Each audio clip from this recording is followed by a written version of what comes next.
Titans of the Sea, Part 1, An Unexpected Visitor.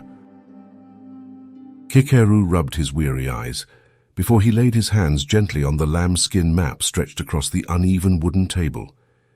He focused on the outline of the Aegean island of Cyprus, which he and his allies had conquered this day.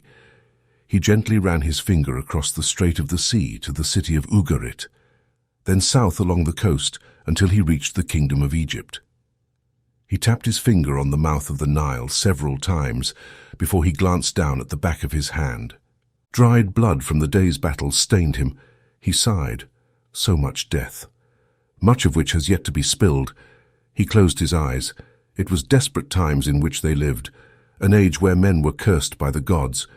Famine, drought, and the foolishness of kings had led a once thriving world to the edge of collapse. He thought of his young wife and their unborn child. How many sons of mothers who loved their children had he slain? How many husbands of wives like his own had he sent to the afterlife? Would his war bring a new dawn for man? Or would his child bear the weight of a world more broken than the one his predecessors had created? No. Until his dying breath, he would fight to break the system which had led so many to suffer. Kikeru lifted himself from the wooden table and walked across the interior of his tent. He stepped slowly. Only 2 candles lit his way, and they flickered as his worn fabric robe waved past them. He lowered himself in front of a bronze water bowl raised by a small wooden stand and began to wash the blood from his hands. As the water turned a hue of pink, he lowered his face to splash it upon him. "My lord," a soldier said as he entered the tent suddenly. "What is it?" Kikeru replied. He lifted the sleeve of his robe to his face to wipe it clear of water. "A man has arrived on the beach in a small sailing vessel. He has asked to speak with you," the soldier said. Kikeru raised himself to his feet and paused. "An emissary, perhaps, give him food and shelter. I will meet with him at first light," the soldier insisted. "I don't believe so, my lord.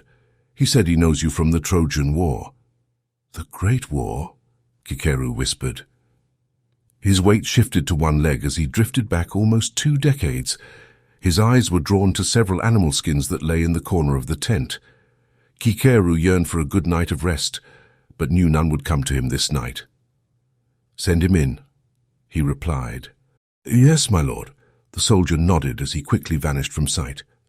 Kikeru walked to the middle of his tent, where 4 wooden chairs faced each other.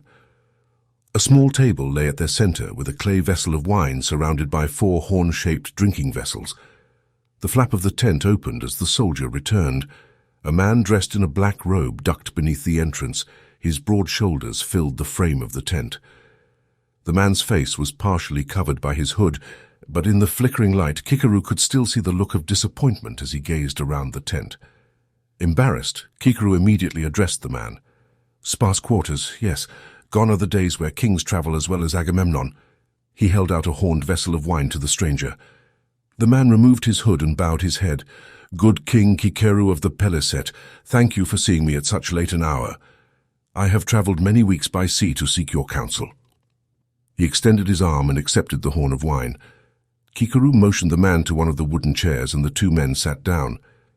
Kikeru watched the man as he moved, how he addressed him, the way he sat, and how he lifted the vessel to his mouth. He was a brute, but a brute of royal blood. A man younger than himself, he would have been just past boyhood at the outset of the Trojan War. Kikeru recognized his handsome face, but could not place it. So many familiar faces had been lost in his memory with time. "Come, share your story. It is not every day that I meet a lost brother of the Great War. Let us reminisce of better days." Kikeru continued with enthusiasm. "What is your name, and what has brought you to this forsaken part of the world?" The man relaxed his shoulders against the rear frame of the wooden chair. "Actually, good king, I was hoping you could enlighten me. I do not recall my name or my story," the man said blankly. Kikeru gazed at him with confusion. The man continued. "I endured a severe head wound during the sacking of Troy." He turned the rear of his head toward Kikeru. "Along with the blow to my skull, the gods have chosen to curse me with the absence of memory." Kikeru nodded as he studied the scar buried below the man's short blonde hair. He lifted the bronze vessel to refill the man's wine. "A lost brother indeed," Kikeru whispered, "although the loss of memory these days would be a blessing." Kikeru's gaze lingered for a moment. The horrors of this world can be a thing of nightmares. Kikeru lifted himself from his chair and began to pace. He thought of this man's unexpected arrival and debated whether his presence would be a welcome distraction from his cynicism and restless sleep this night.